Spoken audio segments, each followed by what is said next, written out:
Hello. And welcome back to the Bible Study Girl podcast. The first hello you heard was from none other than the executive producer of this podcast, Bible Study Brother. Oh, and I'm Sarita. You probably know me as Bible Study Girl. Hello, people. It's I, Bible Study Brother, also known as Icarus Gray over at Gray Area Anime. And this is the most wonderful podcast of your day. Yeah, we're both a little off schedule and off track today. I think we're letting the cares and woes of life get to us. So bear with us, guys. We always want to make sure that we give you the very best that we have. We're still in our blog recap series. If you're new and this is your first time ever listening to an episode, uh, I write a whole blog over at BibleStudyGirl.com. It's a new blog that comes out every day, Sunday through Friday. And then the new episode of the podcast drops on Saturday. So you do get new content every day. But we're going back in time, back to the very beginning of BibleStudyGirl.com. 3 years ago, Bible Study Brother. Actually, we read a blog. Bible Study Brother gives the what he got away from the blog, what he took from the blog when the blog was when he read the blog. Then I tell you guys how I felt at the time that I wrote the blog, and I update you and let you know if I feel the same way now, or even if my or or even how my views have changed since then. So, the blog that we're going to be discussing today is $225,000. So, I want you to head over to BibleStudyGirl.com. You're going to click on the magnifying glass in the upper right hand corner and type in $225,000. Like, don't spell it out in words like when you write a check. I know we probably won't have that issue with people write checks anymore. They don't even know that that's a thing. So you just type those numbers in at the top and it'll pull the blog right on up. So you guys will be able to know what we're talking about and have it as a reference, as something you can go back to and read and have a better understanding of what we're discussing. We always try our best to make you feel informed and like you know what the blog is about. But I think it's always good to go over and just read it for yourself and see what you get from it, not just rely on what I say or how I feel about it or what Bible Study Brother says. But it truly is an opportunity for you to go and for you to um, see what insight you can get from it. All right, brother. I'm done rambling and bambling. It is now your turn. The floor is yours. You can tell us all about what you thought when you read $225,000. But also, let me say this before we go Okay. into it. Never mind. I'll save it for when I talk about how I felt or what it was about. Go ahead. So 225,000 is you discussing um your debt, which much like a lot of Americans is quite large due to a multitude of factors, whether it's student loans, credit cards, all manner of loans that are like, that predate or are predatory on us as a society, let alone black folks. And talking about the faith that it takes to trust God as a steward, and be better with our finances and try to live in accordance with how God would want us to live. And know that that doesn't mean, you know, eating noodles for the rest of your life, because as above, so below. And the blessings that pour out will not be there. There won't be room enough for you to receive them. So what I got from the blog is kind of a steadfastness in stewardship. Um, and it's really hard in a lot of different ways to and look at debt and look at the number, and feel like you're making any progress at all. But a wise scholar, like very decorated scholar once said, um, you can eat an elephant. You just have to do it one bite at a time. And that wise scholar was one of my college professors. But go And ahead. then the wise scholar for me was my sister. So, uh, you know, if you think about it like that, and you also think about how God orchestrates things, like think about Job in the sense that Job's biggest issue was he started to see himself as self righteous. He started to feel as though God's plans had to be explained to him. Uh, and in that, it's often really hard to kind of look at being a good steward and what that means, what that translates into, what that grows into. So often, we think that, okay, if we don't go on this vacation this year, right, we're never going to go on a vacation again. So instead of trusting God or trusting the finances of the fact that God will take you to the places that you need to go and, wants you to have fun and wants you to have a nice life and do the things that will bring him joy, um, we'll figure out every way to crunch and stuff together and just go, without like a care in the world kind of thing, instead of trusting that God will honor our desires in that way. Um, so it just put me back in a place of trust the process, trust God. There's so many things that God does that just don't make sense to someone who's trying to think logically, but it's not supposed to make sense logically. If you think about the fact that 100% of what God gives us is from God, and He only asks for 10% of that, 10%, and then for your heart to lead you in terms of an offering, and with like 10%, plans to give you even more abundantly, Mm-hmm. and the trust of that, or knowing what that abundance is, living in abundance, um, isn't always as quick as we think it should be. And we have a whole lot of thoughts on what should be and what shouldn't be. Just overall trust. Just Just trust. Just overall trust. Just trust. trust. Okay. So I am going to be very transparent this episode. I'm going to be 100% real.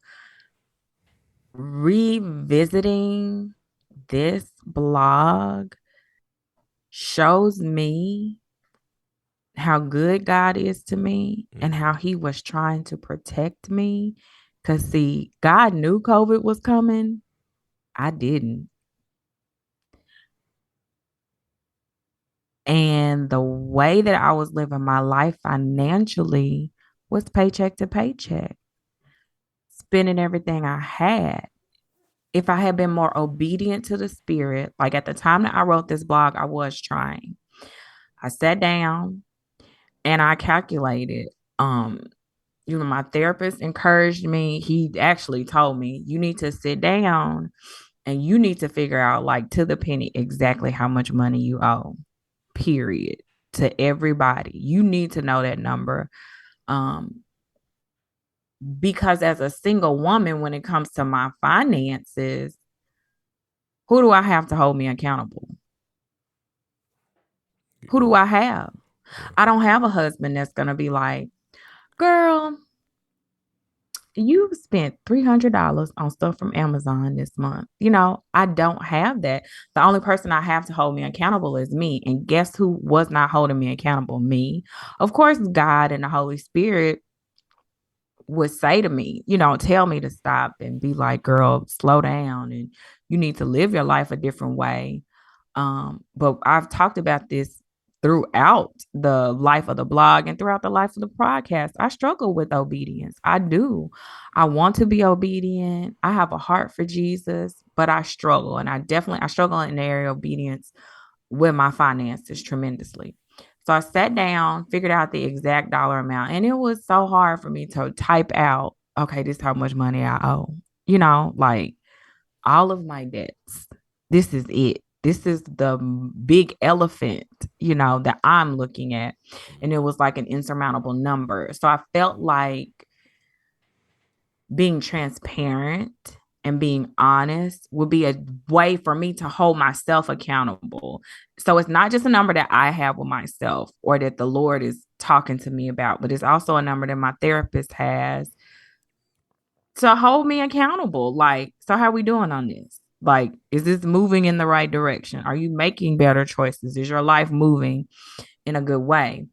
And so when I think about that girl, okay, so this was written in October of 2019. Mm. And we know that COVID breaks forth and busts loose in March of 2020. And I talk about in the blog about how I was a contract worker at that time. My paycheck varied from week to week. It just depended on how many hours I was able to bill with my clients. I mean, if you work with children, kids get sick. Sometimes their parents don't bring them to school, all that stuff. And also sometimes Sarita is tired. Let's just be real. Like, I don't feel like billing 45 hours this week or 42 hours this week because my body is tired. Um, so all of that stuff. Um, Now, of course, I have a general idea of what I'm gonna make. Like, you need to bill at least this many hours so you can pay your bills. But like from week to week, it will fluctuate. So the fact that the Lord was trying to tell me, like I said in October, girl, get this together. He wasn't trying to tell me. He was telling me point blank, period. Get your life together, get your finances in order. You got to stop doing this. Pay some of this stuff, pay all of it down, really, but like be more accountable. Like you can do it. Did I listen all the way? Of course not. I did better than I had done before I wrote the blog. I did much better, but um I definitely could have made some different choices. So we fast forward to March 2020, and I go from knowing I'm going to get paid every 2 weeks to, okay, y'all shut the building down. You say I'm not getting no money in 2 weeks. Like, wait. You say that was it until whenever, and because I was self-employed, I had to wait for quite a bit for them to get the pandemic unemployment stuff in place. It was a whole obstacle and it was a whole ordeal, but God kept me through it all. Like, God kept me through it all. My mortgage was paid. Different people blessed me, Mhm. um, like tremendously, just wrote checks to get things taken care of. Go ahead. What were you gonna say? You want to know, um, and again, apologies. We told y'all at the front. We just a little emotional, and hopefully I don't have to talk about it no time soon. But what I was thinking about this whole time, what just keeps playing in my mind, and what makes all of these things just conquerable, whether it was COVID, still in the middle of the pandemic, as big as that debt is, the biggest debt in our lives have already been paid Yes, it when we has. He paid it accepted the all. Lord and Savior Jesus Christ in our lives.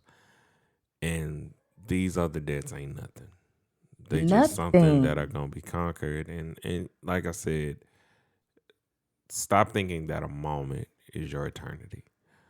Stop thinking that a month is your eternity. Um, don't think about these things as everlasting. Long suffering does not mean forever suffering. It just means long.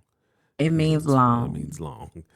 It means long. Um, but the things you need conquered have already been conquered.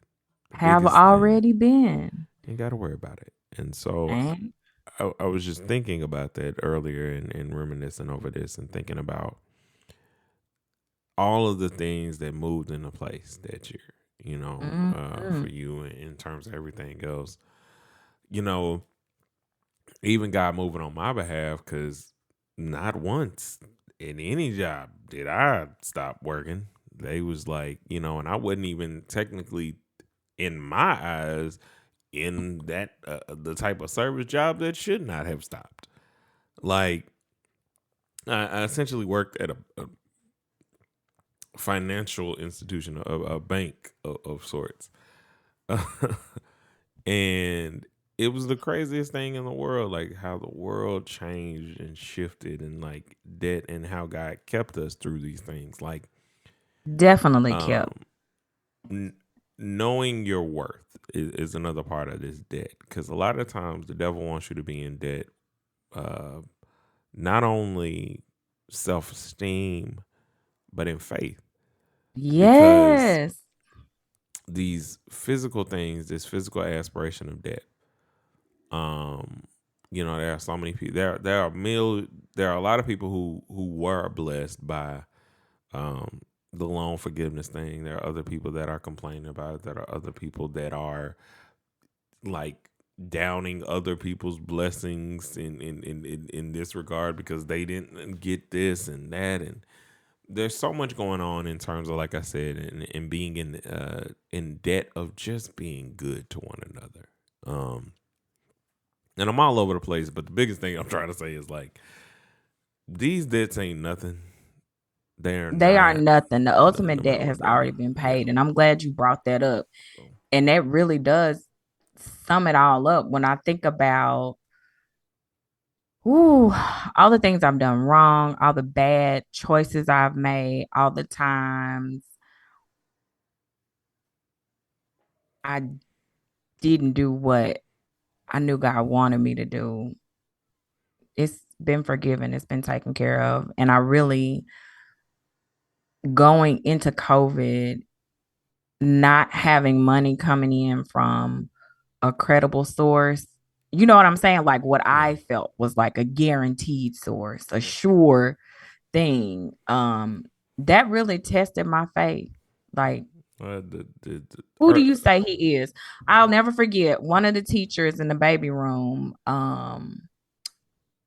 I guess she could tell I was feeling maybe discouraged or a little stressed or something. I went to go pick up one of the babies for therapy, and because we had gotten the word that we were shutting down at that point for 2 weeks. And she was like, I've had some hard life circumstances before. I once had to go 2 months without working and I didn't have any money come in. But you know what? God was able and He provided for me. Um, and I needed that encouragement at that time. But I'm gonna be honest with you. I was thinking like what I owe every month and what you owe every month are not the same thing. So who is gonna come in and help me if I can't make my debts? But what you said was so true. It don't matter how big it is. God can provide. And what she said to me was so true. And God showed himself to be faithful to me. Like, girl, you belong to me. Even though you stupid and you made some bad choices, I got you. I'm gonna take care of you, you know? Because earthly sources can fade and lose power, but the heavenly source will never. Ever, And ever, ever, that's not ever. something, like even, you know, self-employed, you own your own business, especially when you own your own business, how quickly things can turn on a dime. Like it did for me. Um, you know how things happened in that year, and if you think about like how the landscape of what happened last year, so there are so many what you wouldn't call jobs that people would find important, whether it's clothing stores, all these other places, daycares, that people wouldn't find as, like the cream of the crop jobs or whatever. They just shut down. People didn't know what to do, whether you filing for unemployment or you couldn't file for unemployment because they saying you do this, like looking for things and looking for reasons and finding your worth in what was going on, like had to have been way more intense than even what we think, because there Oh, are, it was super intense. Cause here's the thing. Here was my issue. You talked about, and I put myself in this situation. Nobody else did. It's up to me to make the choices to have 6 months of savings saved up. Who stopped me? Nobody but me, you know?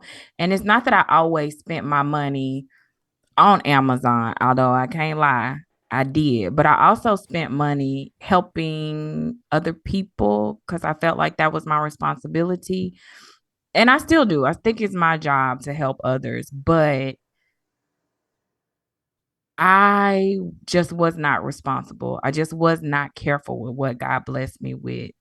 I would pay the tithes and then party off the 90 or do whatever, and not have a smart plan for it. And so I felt so much guilt and condemnation.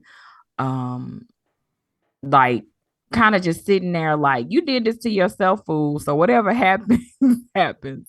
I thank God though for grace and that he was gracious to me and that he didn't say,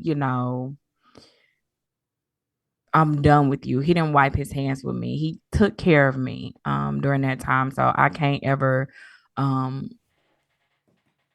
can't ever stress that enough or emphasize it enough. Even when we mess up, God is gracious. He loves us. He cares for us. He will provide for us. And, people say it all the time that the Lord knows your heart, but God truly knows my heart and my heart when it comes to finances. This is a blog that was written 3 years ago, and finances is still something I struggle with, and something that I have prayed about and asked God to show me, to help me to make wise decisions, to do what I need to do with what He gives me every time I get paid. Um, and it's not something that comes easy for me. I've had some talks with my bestie about money because our money stories are completely different. She is the exact opposite of me. Um, and I've had to do some real thinking and some real self work yeah, to figure out, well, why does my money story look this way? Why do I make these choices? And then try to make different choices. And that's not something easy for me. My therapist was saying that I like to ignore yeah. It's until it all falls apart. mm, And then I want to address it. And I can't do that. Like I have to be proactive. And that's another reason I don't like therapy. You know what I'm saying? Because you got to do the work, man. and it's really hard, I think, for us to look at our issues that are tangible. Um, to look at debt, to look at whatever, because we're looking at the now. We look at the now. We look at what we have. We look at where we want to be while never being like it's two conflicting feelings. You're looking at where you want to be in terms of debt free, while also looking at the moment of where you are. Therefore, you won't move because you can't look forward without walking and know where you're going, because faith is Right. not that. You have to trust and start working on a plan. If you set a 12-month plan, if I know, life can change, pandemics, all this other stuff at this point can come, like I can't prepare for everything, but I can prepare to keep walking forward. I can Yeah. prepare to keep doing the things that I need to do. Um, and That's how you overcome. That's how you get past. That's how you get to the end of debt. That's how you get to the end of these things is stop trying to build a bigger picture in the first moment of doing something. The slow and steady for me is what's going to win the race. I just have to keep making the right decision every day, even when I don't feel like it, even when it doesn't feel good. And I think that's a great thing for us to take throughout our Christian life, whether we're dealing with finances or our relationships with people or any kind of self work we need to do step by step, day by day. You just have to keep making the right choice every day. You're going to fall off sometimes, and that's fine. But always get back up and get back on plan and get back pushing to the direction you need to be in. Um, and that's important to remember. Honestly, I think the most important nugget or whatever that I got out of this whole blog, though, is that no matter how big the debt is, our God is bigger, our God is greater. He's bigger than any obstacle that we can encounter. And I'm a living witness to that. My life is a living testimony that he's bigger than all of that. There's nothing that he can't conquer. And so I thank God that he died for me. And not only did he die, but he got up with all power in his hands. And that my prayer for myself and you and anybody who's listening, that we continue to walk in the power that God granted us. We got the Holy Spirit living inside of us, and it's up to us to activate our faith and listen to the Holy Spirit that is leading and guiding us. Because when we do that, we're victorious. And I mean, the victory lies in knowing that you're debt free, and also just knowing that there are blog posts Monday through Friday over at Bible Study Girl, or Sunday through Friday, excuse me, sorry guys, Sunday through Friday over at BibleStudyGirl.com with a special thing for you guys on Saturday, which is this podcast. So go on there, read throughout the week, very new posts, new sermons every week. And then on Saturday, come listen to us recap and just kind of go through where God has brought us from. And it was a mighty long way.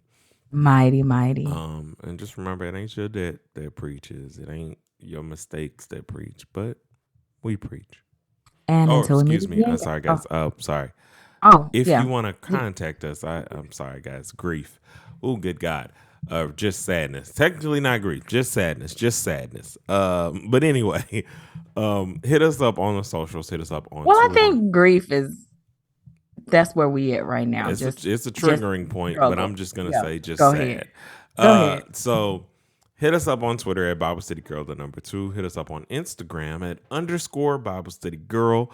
Hit us up on Facebook at Bible Study Girl. Make sure you like the page so that we can get notified for the blog posts and the podcast. Hit us up at Gmail, which is Bible Study Girl 2019 at gmail.com. And I'm forgetting something. They can send us messages for prayer requests. Yes, you You can can send us message messages us on on Facebook Facebook Messenger and the email. or the email address. It's up to you guys. YouTube coming soon. Get prepared. If you're wondering when, just know that it'll be around the 100th episode is when we're going to start launching the channel, which will be in about roughly 4 months. So we're trying to do bigger, better things to kind of bring you a visual aspect of this here podcast. Be patient with us. We're working out a lot of things all at once. And good God knows that when we state that we're going to do big things, the Lord starts moving in mysterious ways. So join us for that journey. And like I say, remember, it's not the death that preaches. It's not all this other stuff that preaches, but The mistakes, I think, the is what you mistakes said. that preach. But we preach. And until we meet again, guys, keep preaching. Oh, hold on, guys. Sorry. When you try new sounds.